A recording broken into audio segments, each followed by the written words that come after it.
warahmatullahi wabarakatuh. Waalaikumsalam warahmatullahi wabarakatuh. Alhamdulillah, Alhamdulillah senang sekali saya Mita selaku siswi SMA Negeri 2 Palangkaraya dapat menyapa teman-teman semua di podcast Kampus Itah Menyapa, podcastnya Humas UIN Palangkaraya. Nah, hari ini telah hadir narasumber kita, Wakil Rektor 1 Bidang Akademik dan Pengembangan Kelembagaan Profesor Dr. Hajah Hamdanah, MAG. Betul.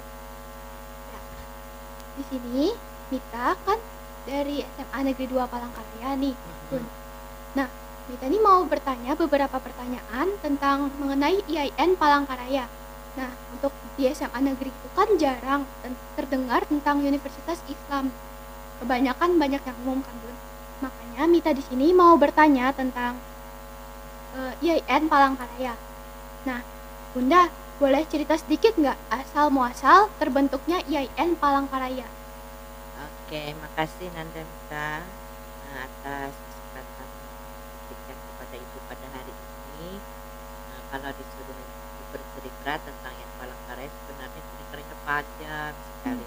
Tapi ya mungkin ini dokumen aja ya, karena itu terus terang aja di IAIN Palangkaraya ini sudah lama, sejak tahun 1992. SK pengangkatan itu 91. Mungkin Nanda Mita belum ada apa-apanya, belum lahir gitu ya. Ibu sudah di IAIN Palangkaraya. Tapi dulu namanya bukan IAIN Palangkaraya.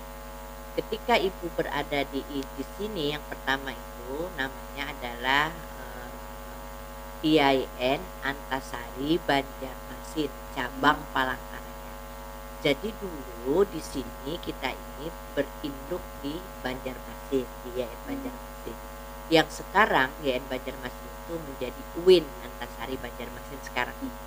Nah, dulu ujiannya, kemudian ujian skripsi itu orang Banjar yang datang semua, karena kita ini filial dari Banjarmasin. Nah, kemudian setelah itu ya waktu Bunda masih di 92 ya di sini. 1997 baru berdirilah STAIN, Sekolah Tinggi Agama Islam Negeri, yang dulunya filial IAIN Antasari Banjarmasin sudah memisah menjadi STAIN Palangkaraya namanya. Nah, STAIN Palangkaraya ini hanya ada satu-satunya fakultas, yaitu hanya Fakultas Tarbiyah. Dua bukan satu, Fakultas Tarbiyah dengan Fakultas Syariah, tapi Syariah itu belakangan setelah Tarbiyah.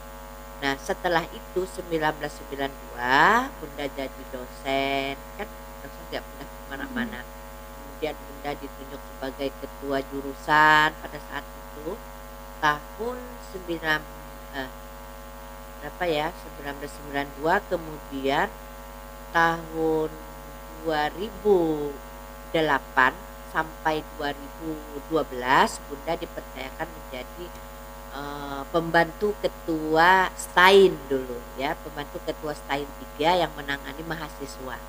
Nah, setelah itu Bunda berakhir, Bunda sambil melanjutkan S3.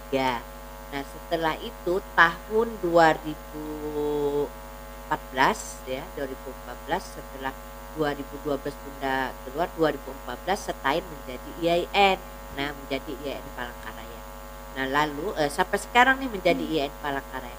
Insya Allah dalam waktu dekat kita akan menjadi UIN Palangkaraya, karena masih hanya satu lagi yang kita tunggu syaratnya, yaitu reakreditasi Fakultas Tarbiyah Prodi PAI akan menjadi unggul. Insya Allah doakan, mudah-mudahan kita dalam waktu dekat ini tahun 2022 ini kita bisa menjadi UIN Palangkaraya, karena hanya satu itu lagi. Nah, jadi ceritanya begitu. Kalau itu nanti akan menjadi UIN, maka tahun berdirinya UIN setelah kita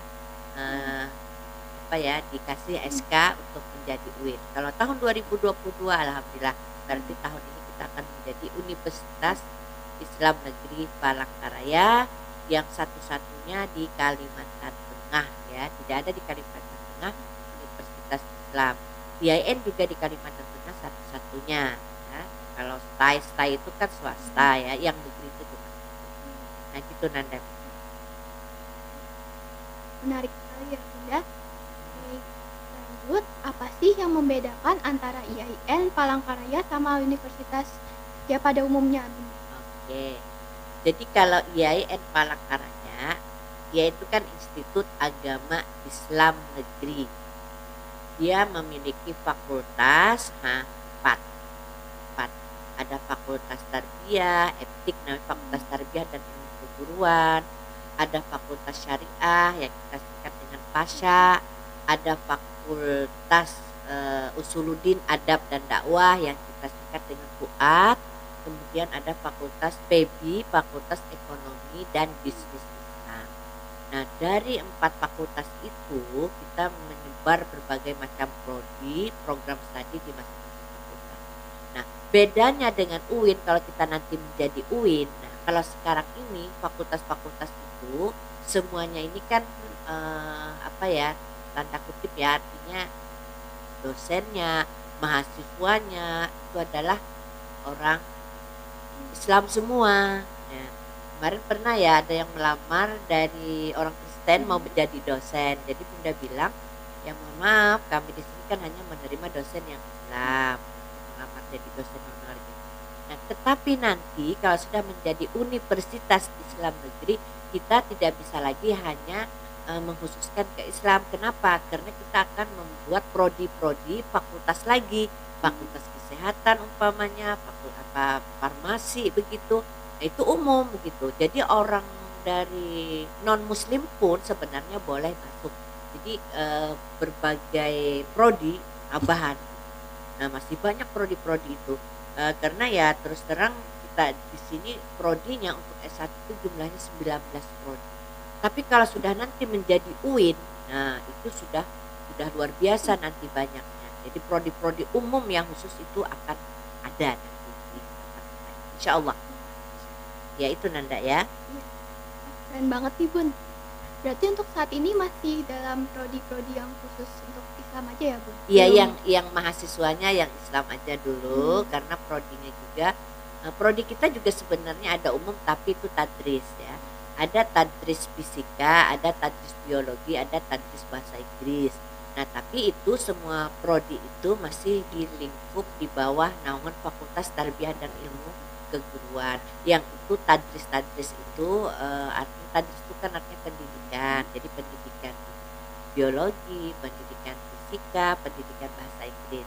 Nah, nanti kalau sudah menjadi UIN itu tidak hanya itu, kita akan tambah lagi, bisa saja nanti kita akan membuat fakultas TI, teknologi informatika misalnya, itu boleh. Karena kita UIN itu sudah apa ya, sudah bebas gitu. Kita lihat mana yang paling apa ya, yang paling diminati. Nah, khususnya untuk kita di Kalimantan Tengah ini sepertinya kan banyak sih herbal-herbal yang belum terjamah gitu ya. Nah, kepingin kami nanti akan bikin ya macam fakultas kesehatan yang menangani tentang ya masalah herbal-herbal itu, karena ya sudah luar biasa ya di IAIN. Berarti untuk saat ini IAIN Palangkaraya itu masih belum menerima mahasiswa non muslim atau belum. Karena kita prodi kita masih belum ada yang umum tok gitu ya. Ini kan masih tadris ya. Boleh kasih gambaran lebih spesifik nggak Bunda di masing-masing jurusan itu yang dipelajari tentang bidang apa? Misalnya kan kalau FTIK kan keguruan, kalau fakultas yang lainnya itu gimana ya Bunda? Apa gitu? Kalau FTIK itu fakultas tarbiyah ya, fakultas tarbiyah dan keguruan itu sudah jelas yang namanya keguruan, dia akan dididik untuk menjadi seorang guru, ya, seorang guru. Apakah dia nanti menjadi guru di madrasah, apakah dia nanti menjadi guru umum begitu. Nah, oleh karena itu di fakultas tarbiyah itu banyak sekali prodinya. Ada 9 prodi kalau ibu nggak salah ya di fakultas tarbiyah. Ada fakultas tarbiyah prodi pendidikan agama Islam. Kemudian ada PGMI itu pendidikan guru madrasah ibtidaiyah, ada PAUD ya, guru TK, ada tadris bahasa Inggris, ada tadris biologi, ada tadris fisika, dan manajemen pendidikan Islam juga ada. Nah, itu di fakultas tarbiyah. Jadi mereka itu nanti outputnya kita didik untuk menjadi seorang pendidik gitu. Tapi tidak menutup kemungkinan alumninya banyak aja yang di luar pendidik, ada yang jadi anggota dewan juga saat ini ya alumni-alumninya. Tapi karena sudah bekal keilmuan, keguruan itu ya insya Allah lah dia akan menjadi pegawai yang takwa gitu. Itu untuk tarbiyah. Nah kemudian fakultas syariah itu ada hukum tata negara, ada hukum ekonomi ya, awal asyasiah. Jadi di fakultas syariah itu digodok nanti anak ini akan menjadi seorang hakim, seorang panetra, seorang pengacara. Nah itu di outputnya nanti kalau orang mengambil di fakultas syariah. Nah tapi kalau nanti dia mengambil di FUAD, Fakultas Usuluddin Adab dan Dakwah, itu juga sebenarnya sih tidak menutup kemungkinan juga bisa jadi guru, dia bisa mengajar juga. Cuman spesifik keilmuan itu dia bisa jadi ahli tafsir karena ada Pak Prodi tafsir ya, Quran dan tafsir. Kemudian ada bimbingan kanseling. Nah, bimbingan kanseling BKI, bimbingan kanseling Islam. Itu nanti dia akan menjadi seorang konselor ya, di sekolah juga bisa untuk melihat bagaimana siswa-siswa yang punya masalah. Nah, itu juga diberikan di sana. Nah, kemudian ada juga di Fakultas Usuluddin Adab dan Dakwah itu dia jadi penyiar. Nah, KPI ya. KPI itu ya komunikasi penyiaran Islam. Dia menjadi seorang penyiar, dia menjadi seorang MC. Nah, kemudian dia juga bisa menjadi seorang penyuluh. Jadi pada dasarnya semua prodi itu outputnya itu sudah luar biasa dan saat ini pun kita alumninya sudah kita tahu ya menyebar kemana-mana. Nah yang terakhir adalah Fakultas Ekonomi, Bisnis dan Islam. Nah ini wah keren banget juga deh orang memandang dan bahkan SPP-nya kayaknya lebih mahal dibandingkan yang lain. Karena pandangan orang itu lebih keren padahal semuanya sama sih, nggak ada keren-kerenan gitu. Hanya saja di Fakultas Ekonomi, Bisnis dan Islam ini ya kalau sudah ekonomi itu kan bicaranya masalah duit nih. Nah, nanti dia akan menjadi seorang pegawai bank begitu. Nah, padahal tidak hanya itu, dia juga bisa menjadi seorang wirausahawan gitu. Nah, saat ini kan dia sedang bekerja sama mana-mana. Nah, alumninya pun rata-rata ya khusus di bank-bank Islam itu rata-rata orang IAIN yang lulusan IAIN Palangkaraya. Makanya bangga banget gitu loh jadi mahasiswa yang jadi alumninya. Wah keren banget nih fakultas-fakultas yang ada Iya, di IAIN Palangkaraya alhamdulillah. ini. Nah, Itu baru S1 ya, iya, Nanda. belum Kalau lagi. belum lagi S2. S2 juga di sini ada 5 prodi. Jadi S2 juga ada 5 prodi, ada Magister Pendidikan Agama Islam, Magister Manajemen Pendidikan Islam, Hukum Keluarga, kemudian Hukum Ekonomi Syariah, kemudian Magister Pendidikan Bahasa Arab. Jadi ada itu S2 ya. Tapi kalian ini udah jangan mikir S2 dulu, yang penting masuk dulu S1. Nanti kalau sudah S1 itu selesai baru mikir S2. Ya, gitu. Oke. Berarti di IAIN ini baru sampai S2-nya aja. Bun? Baru Atau ada S2. Insya Allah kalau sudah kita jadi UIN, kita akan nambah S3. Wah hebat banget nih. Kalau gitu lanjut, boleh tahu nggak nih Bunda jumlah dosen dan mahasiswa yang ada di IAIN Palangkaraya ini? Oh ya, alhamdulillah ya. Kalau dosen luar biasa sudah kita ini sudah kurang lebih hampir 200 lebih ini yang dengan baru-baru ini ya CPNS yang baru. Dan kualifikasi pendidikannya pun ya hampir tidak ada lagi yang ya S2 sih yang baru-baru ya. Yang setelah dia menjadi dosen rata-rata itu kuliah S3. Dan guru besarnya pun kita sudah 4, akan kita tunggu masih 2 lagi akan turun guru besar. Termasuk ya alhamdulillah Ibu adalah guru besar pertama di IAIN Palangkaraya. Kemudian setelah Ibu disusuli oleh kawan-kawan ada 4 jumlahnya dengan Ibu yang saat ini sudah mengantongi SK guru besar. Nah nanti kalau kita sudah mempunyai guru besar, satu prodi itu harus ada 2 guru besar, kita akan buka lagi S3-nya. Ya, alhamdulillah luar biasa sudah. Mantap banget nih dosen-dosennya. Kalau mahasiswanya jumlahnya itu sudah hampir 10.000 kali ya, 8.000-an. Kalau baru tadi masuk 1.500 rata-rata, yang mudah-mudahan kalau nanti sudah menjadi UIN itu luar biasa insya Allah, karena udah banyak banget yang nanya-nanya gitu mau ke IAIN Palangkaraya. Ya dengar-dengar yang minat tuh nggak cuma dari Palangkaraya aja ya Bunda, ada dari daerah-daerah lain juga yang minat ke Iya, IAIN. Palangkaraya ini kan kotanya cuma kecil gitu ya. Kalau Kalimantan Tengah kan ada 14 kabupaten kota. Nah, di daerah-daerah itu bayangkan dari Puruk Cahu, kemudian dari apa, dari Muara Teweh, dari Butok, semuanya itu ada di sini. Dan bahkan tidak hanya orang Kalimantan Tengah, orang luar pun seperti di NTB ada di sini, orang Bima juga ada di sini, dan bahkan mahasiswa luar negeri pun ini ada 2 yang akan masuk ke sini. Kemarin ada 10 dari Thailand, tapi mereka sudah rata-rata sudah S1 ya, sudah keluar, sudah alumni. Nah, sekarang ini akan ada datang dari Thailand, dari Malaysia kalau tidak salah tahun ini gitu.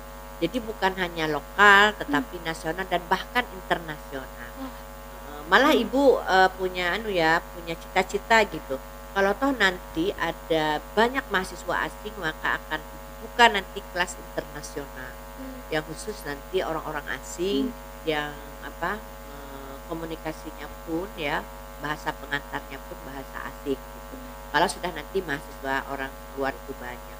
Padahal banyak sih yang mau masuk ke kita ini, hanya saja ya karena pandemi ini jadi ya agak terhalang gitu untuk kendali. Gitu. Keren banget ya IAIN Palangkaraya ini. Boleh tahu nggak nih Bunda, fasilitas dan sarana prasarana yang ada di IAIN itu apa aja sih Bun? Kayak laboratoriumnya, Oke. perpustakaan. Oke. Seperti ya kalau orang pernah masuk ke IAIN Palangkaraya, kalau sudah melihat bangunan, gedung dan lain sebagainya itu luar biasa. Ini ada yang kalau sekali lihat orang yang seperti masjid dilihat orang ya. Nah, ini luar biasa kita ini perpustakaannya juga lengkap banget ya. Bahkan kita perpustakaan digital punya kita ini dibandingkan dengan di lain-lain itu kita itu termasuk yang terbaik gitu perpustakaan kita ini. Nah, kemudian dari laboratorium kita itu namanya laboratorium terpadu. Bahkan ya kalau IPA itu laboratorium IPA itu lengkap banget dan alat-alatnya sebawah. Kenapa Ibu bilang begitu? Karena dari Unpar saja praktek dia ikut kita kemarin. Jadi sebenarnya kami kalau mau membangun fakultas kedokteran nanti ketika UIN itu ya sudah banyaklah fasilitas kami. Dan bahkan mahasiswanya ini kemarin dari fisika ya dia bikin yang kincir angin untuk pembangkit tenaga listrik itu dan sudah diakui oleh Pak Gubernur, itu sudah ditayangkan itu bagaimana kita memberikan aliran listrik kepada masyarakat yang tidak terjamah gitu. Bah, itu adalah hasil daripada karya-karya anak-anak kita di IAIN Palangkaraya ini yang di fisika itu. Jadi laboratoriumnya sudah luar biasa. Peradilan juga, laboratorium peradilan, semuanya itu ada. Semua fakultas itu ada memiliki laboratorium, kemudian ada namanya laboratorium terpadu, komputernya dan lain sebagainya itu ada khusus terpadu di sini. Lengkap banget ya Bunda Oke, fasilitasnya. mudah-mudahan ya kalau mau masuk itu lihatlah suasananya. Jadi ya jangan hanya kata habar ujar-ujar dan jangan begitu. Jadi harus lihat benar-benar.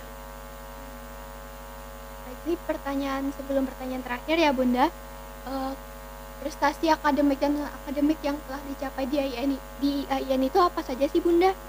Yang sampai bisa melambungkan nama IAIN di luar. Oke, kalau prestasi akademik yang khususnya mahasiswa, ini mahasiswa itu banyak sekali punya prestasi-prestasi di mana-mana itu. Pengalaman Bunda, Ibu kan sering jadi Dewan Hakim MMQ di MTQ, di STQ itu ya, artinya makalah Al-Quran itu rata-rata yang pesertanya itu mahasiswa IAIN, tapi mewakili dari daerah masing-masing. Setelah ketemu, loh kamu orang mahasiswa IAIN? Iya, jadi kemudian kemarin Ibu jadi juri kehormatan untuk busana muslim gitu. Rupanya mahasiswa IAIN juga yang juara. Ya Allah, luar biasa. Ini baru di lokal.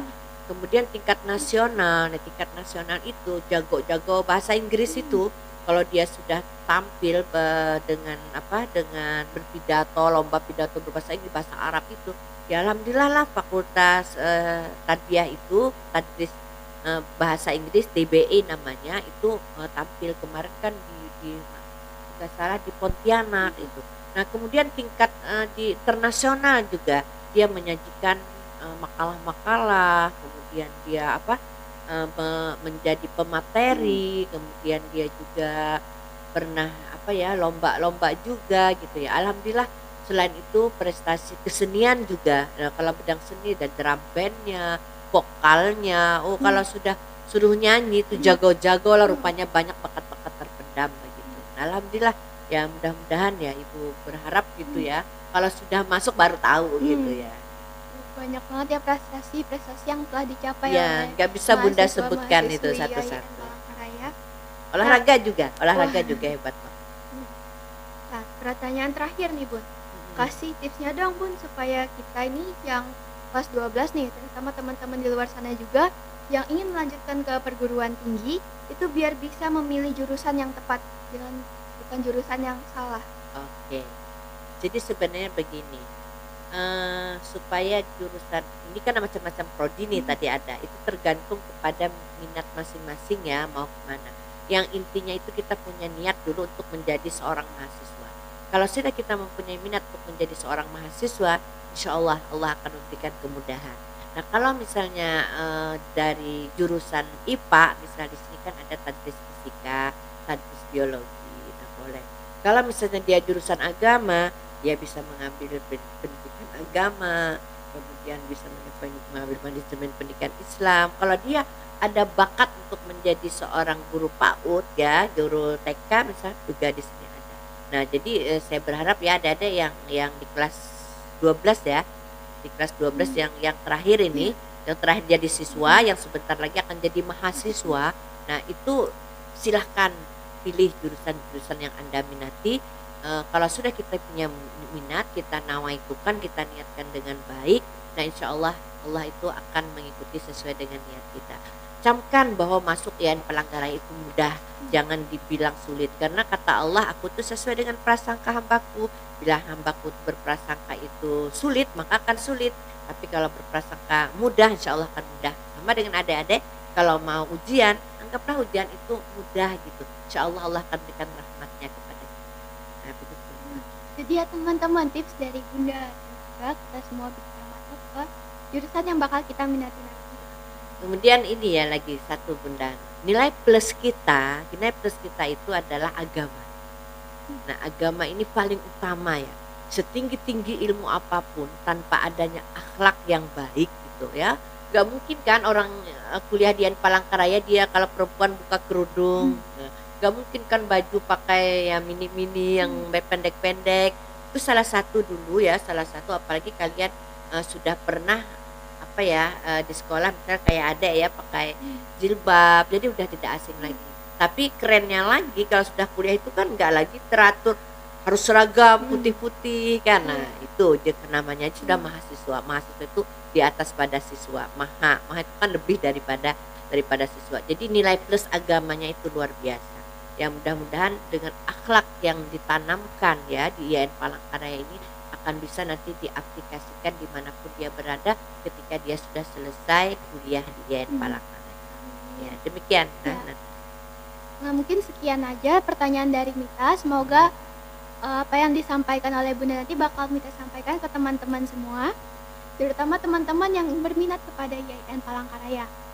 Nah teman-teman, ternyata IAIN Palangkaraya itu nggak cuma SDM-nya doang yang oke, tapi sarana dan prasarannya oke banget, apalagi kualitasnya tentu tidak usah diragukan lagi.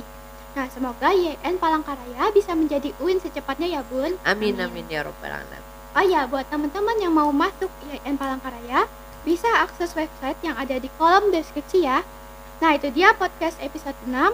Jangan lupa tonton sampai habis ya. Sampai bertemu kembali di podcast selanjutnya.